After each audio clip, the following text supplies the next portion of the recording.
Hello, my name is Shalini Prasad. My pronouns are she and her, and I am in the final year of the psychology program at Ryerson University. My platform is called Art by Shalini, so I custom make art pieces using a variety of materials, but mostly canvases and acrylics. But I custom make canvases as well as glass paintings and explosion boxes, basically anything that you want. I am 1.5 generation Guyanese, Indo-Guyanese Canadian. So my ancestors were from India, and then they were brought to Guyana as indentured laborers. My parents immigrated to Canada when they were kids, and my siblings and I were born here. Once again, I'm just so excited and grateful for the opportunity to collab with the South Asian Yard. I'm really excited to vocalize my Indian heritage and to also dive into the intricacies of my Indo-Guyanese culture within Canada. I'm so excited to talk about the concept of mental health, especially considering that in Canadian society, mental health is becoming a much more accepted conversation, and the resources are expanding as well for people to understand their mental health and also to just understand the benefits of working on your mental health and really prioritizing it. I specifically would love to answer the question of what are your experiences with mental health like as a child to immigrant parents. So I feel like my family's conception of mental health has evolved throughout the years. Even from the earliest I can remember, which is something I really love about my culture and my family, is that open conversation and support through having conversations has been a prominent value in my family, especially between my siblings and I. I feel like it's a really huge benefit to have siblings when you are a child to immigrant parents, because who better to understand your specific and personal journey of being a minority within Canadian culture than them. And I also feel as if sometimes if I'm less comfortable or I just feel less, there's more hesitancy with going to my parents to have these conversations, I always feel very welcomed and warm when I'm able to talk to my siblings about this. You know, my siblings and I, we discuss romantic relationships, academic and career endeavors, issues surrounding society, issues that occur within our household. And I feel like in many ways we provide emotional and mental support to each other.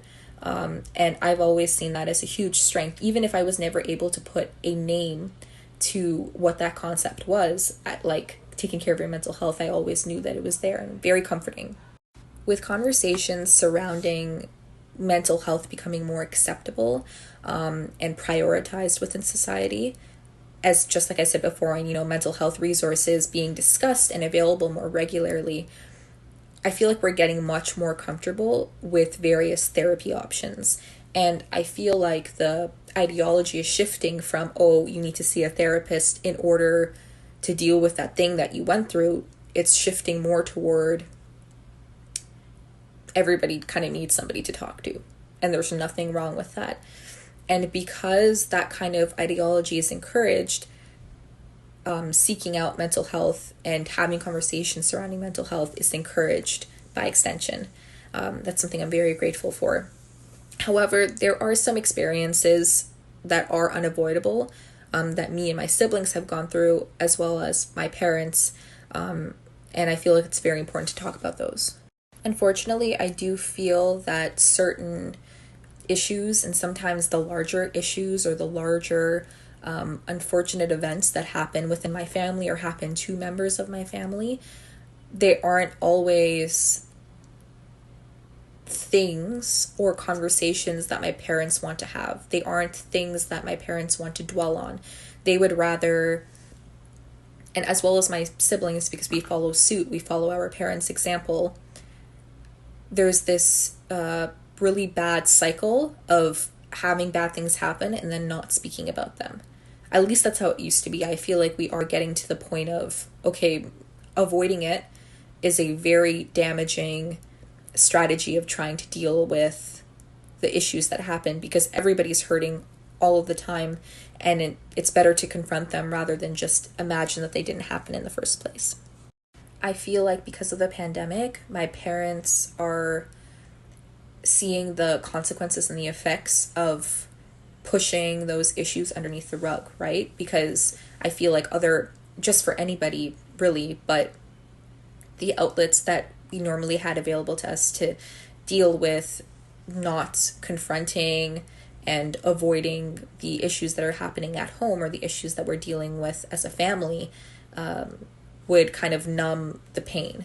And now that we don't have those available to us, there's a lot more, the damage is a lot more recognizable, is a lot more noticeable.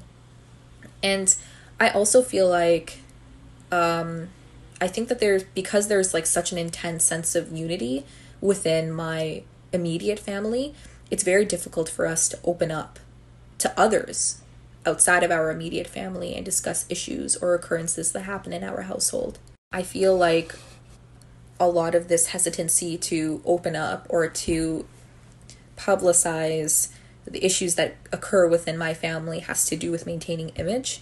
I feel like in my Indo-Guyanese household, as well as the households of a lot of my Indo-Guyanese or even South Asian friends, image is very important.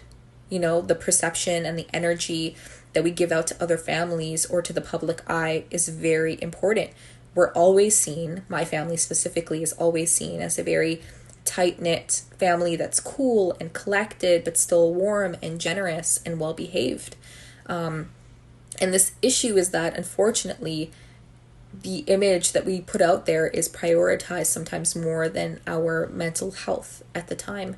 And it can be damaging over time when the issues we're experiencing as a family can't leave the house. Obviously, as a family and as a unit, we're evolving through it, but we still have a long way to go in terms of really seriously prioritizing mental health above